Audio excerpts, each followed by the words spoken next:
মুহূর্তে দাঁড়িয়ে আছি ফয়েজ লেকের যে বোট ঘাটটা আছে, যে ঘাটে করে ফয়েজ লেকের রিসোর্টে যাওয়া হয়, সেই বোট ঘাটে কথা। এখানে এই মুহূর্তে আমার সাথে আছে আলম ভাই।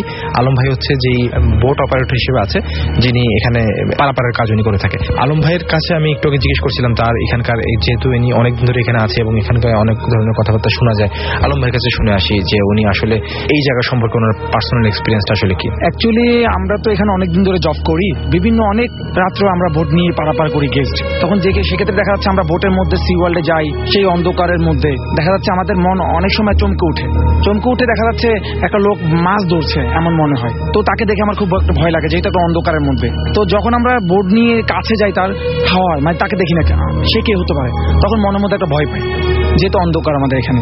এরপর আমাদের এখানে মাঝে মধ্যে দেখা যায় বিশাল সেই অন্য ধরনের একটা ট্রাইব নিয়ে সে ফিশিং করে। তো আমরা যখন সেক্ষেত্রে বোট নিয়ে যাই তাকে ধরার জন্য, দেখি যে সে নাই।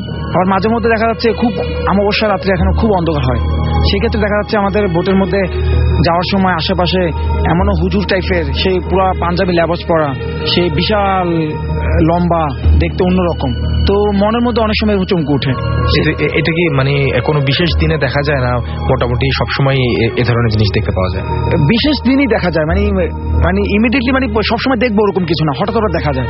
আর অ্যাকচুয়ালি মানে মন ঘাবড়ে ওঠে, তখন সেক্ষেত্রে নিজের গায়ের লোমগুলো খাড়া যায়, এমন ভয়ঙ্কর জিনিস দেখা যায় মাঝে মধ্যে।